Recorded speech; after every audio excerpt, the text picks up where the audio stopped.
Halo Sobat Teknologi, perkenalkan saya Kukucio Maga Bukit dengan NIM 280, 260, 8132 dan teman saya, Saya Gary Andrianda Janada dengan NIM 280 260 9255.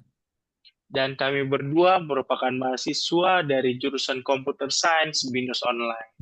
Nah, video kali ini kami merupakan bagian dari kontribusi sosial kami melalui program Teach for Indonesia. Ya, jadi seiring perkembangan zaman, pernah nggak teman-teman sekalian menyalakan lampu dari HP atau melihat detak jantung maupun langkah kaki kita di smartwatch? Nah, tanpa kita sadari, teknologi seperti itu sudah menjadi bagian dari kehidupan kita sehari-hari. Semua dari itu merupakan contoh dari teknologi yang kita sebut Internet of Things atau IoT.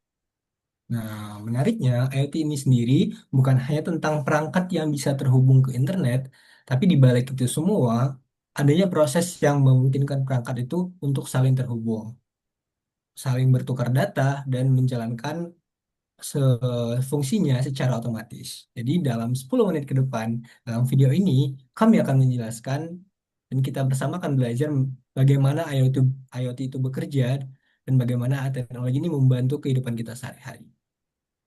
Yuk kita mulai, tapi sebelum lebih dalam, kita harus tahu apa itu IoT. Internet of Things adalah sebuah konsep di mana berbagai perangkat fisik dapat terhubung ke internet dan saling bertukar data. Nah, perangkat ini bisa berupa apa saja, teman-teman. Mulai dari smartphone kita, smartwatch, lampu pintar, hingga kamera atau CCTV yang mungkin ada di rumah kita. Artinya, benda-benda yang di sekitar kita ini tidak hanya bekerja secara manual, teman-teman, tetapi juga bisa dikontrol melalui internet. Dengan IoT ini juga, teman-teman, kita bisa mengontrol benda-benda tadi itu melalui perangkat kita di smartphone di mana saja, teman-teman. Nah, seperti apa sih cara kerja IoT itu, Bang Giri? Oke, Mas Kuku. Sekarang kita membahas tentang bagaimana cara kerja IoT ya. Jadi secara sederhana kita bisa lihat dari gambar-gambar ini. Yang pertama itu adalah kita lihat IoT itu harus memiliki namanya itu sensor. Nah, jadi sensor yang ada atau perangkat kita itu sendiri yang mengumpulkan data dari lingkungan. Kemudian, setelah mendapatkan data dari sensor itu, adanya koneksi internet yang diperlukan, yang dimana dengan koneksi internet ini akan mengirimkan data-data tersebut. Nah, kemana sih data tersebut dikirim? Data tersebut itu akan dikirimkan ke server ataupun cloud. Nah, tujuan akhirnya adalah aplikasi atau sistem yang memungkinkan user seperti kita memantau dan mengontrol perangkat tersebut. Jadi, alurnya itu kan data itu dikumpulkan dari perangkat, kemudian dikirimkan melalui internet sampai ke cloud dan pada akhirnya yang sampai ke kita gitu.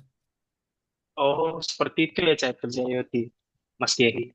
Nah, di Ya, luar dari cara kerja IoT itu, sebenarnya ada beberapa contoh IoT yang sering kita jumpai, teman-teman. Yang pertama itu adalah smart home. Teman-teman pasti sering melihat bagaimana cara kita menyalakan lampu, mengatur AC, atau melihat kamera CCTV itu melalui smartphone kita, teman-teman. Nah, itu merupakan salah satu contoh dari penerapan IoT. Yang kedua itu adalah nama smart health. Mungkin teman-teman semua di sini sering menggunakan yang namanya smartwatch. Di smartwatch itu kita bisa memantau detak jantung, angka kaki, sekaligus kualitas tidur kita, teman-teman. nah benar banget tuh Mas Kuku. Jadi selain penerapan IoT yang ada di rumah tadi, kita juga sering melihat nih IoT yang ada di kehidupan sehari-hari kita di dalam perkotaan. Nah, di mana konsepnya itu adalah smart city. Jadi, pernah nggak kalian bayangkan ketika malam hari, ketika lampu itu tiba-tiba hidup. Nah, itu salah satu penerapan IoT.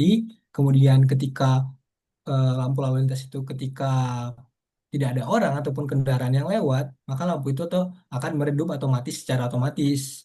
Selain itu adanya kita bisa lihat dari penerapan itu dari sistem parkir. Jadi kita masuk ke dalam area parkir nih, ketika ada tempat parkir yang kosong, maka adanya sistem yang menyatakan bahwa kita bisa untuk parkir di situ. Dan ketika tidak ada yang kosong, maka akan ada pemberitahuan sistem kita tidak dapat parkir di situ.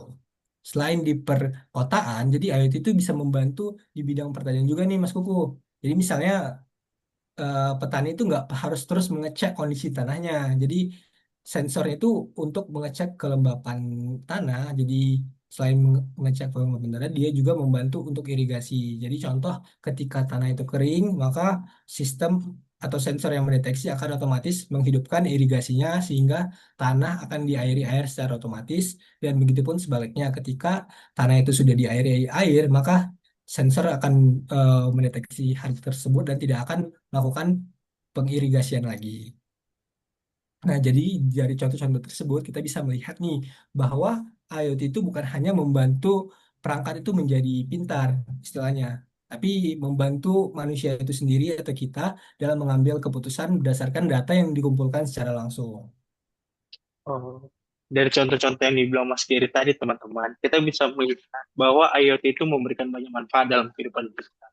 Mungkin bisa kita tarik kesimpulan, yang pertama itu IoT ini bermanfaat dalam efisiensi dan otomatisasi. Dengan bantuan sensor yang ada dalam IoT, berbagai pekerjaan yang sebelumnya dilakukan secara manual dapat kita lakukan secara otomatis dan lebih cepat, teman-teman. Nah, yang kedua itu adalah namanya kemudahan kontrol. Cara perangkat IoT ini terhubung melalui internet, kita bisa memantau sekaligus mengontrol perangkat dari mana saja melalui smartphone yang ada di kita. Yang ketiga itu adalah penghematan energi dan sumber daya. Misal, lampu otomatis redup ketika tidak ada aktivitas seperti yang dibahas Mas Gita tadi. Ini merupakan salah satu penerapan IoT yang dimana dapat membantu kita dalam menghemat energi, teman-teman. Nah, selain itu juga, IoT ini dapat digunakan sebagai pengumpulan data yang dapat membantu kita mengambil keputusan yang lebih tepat, teman-teman. Nah, jadi IoT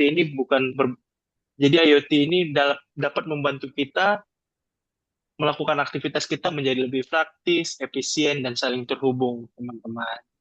Nah, bener banget tuh Mas Kupo. Jadi selain daripada manfaat yang kita dapatkan itu dari IoT, kita mikir nggak sih di balik banyaknya manfaat, ada nggak IoT itu memiliki tantangan dan risiko nggak sih?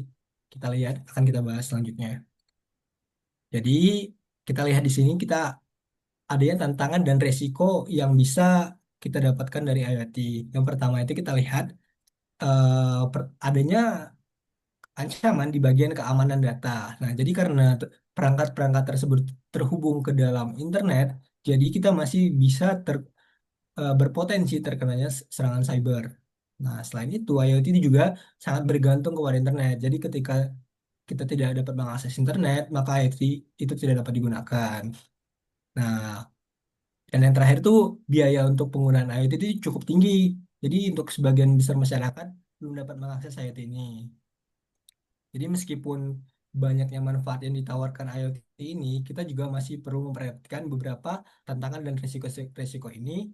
Tapi dengan perkembangannya IoT yang terus berjalan, kira-kira seperti apa sih IoT di masa depan? Nah, kalau kita bicara tentang masa depan IoT, sebenarnya di masa depan ini IoT ini diperkirakan akan semakin berkembang. Kenapa semakin berkembang? Dari manfaat-manfaat yang banyak tadi, itu dapat membantu kita, teman-teman. Banyak kota di dunia ini mulai mengembangkan konsep smart city yang dibahas Mas Kerry, di mana berbagai sistem kota terhubung melalui perangkat IoT itu sendiri. Bahkan di bidang kesehatan, teman-teman, IoT itu bisa membantu dokter sekaligus kita sebagai teman pasien atau kerabat pasien dalam memantau kondisi pasien secara real time. Hal ini menunjukkan bahwa IoT ini akan menjadi bagian penting dari kehidupan kita di masa depan. Nah, selanjutnya, oke, jadi kita sudah sampai di akhir. Jadi pada hari ini kita belajar mengenai IoT, dasar-dasar IoT. Jadi ada tiga hal atau poin yang dapat kita ambil. Yang pertama itu adalah IoT. IoT itu eh, adalah teknologi yang menghubungkan berbagai perangkat ke internet. Kemudian yang kedua itu adalah IoT itu sangat membantu kehidupan kita sehari-hari karena membuat kita lebih praktis, efisien karena semua itu dilakukan secara otomatis. Nah, yang ketiga itu adalah teknologi ini, IoT ini akan terus berkembang. Nah, karena teknologi terus berkembang, kita juga harus selalu mengikuti perkembangan IoT itu sendiri, Mas Kuku. Oke, terima kasih sudah menonton video ini. Semoga video ini dapat membantu teman-teman dalam memahami teknologi IoT dan sekaligus dapat menjadi wadah awal sebagai kontributor perkembangan IoT di masa depan, teman-teman. Salam dari kami, Salam dari kami, mahasiswa mahasiswa Binus Binus Online. Online. Stay curious, stay inovatif, dan sampai jumpa. Sampai jumpa, teman-teman. Sampai jumpa, teman-teman.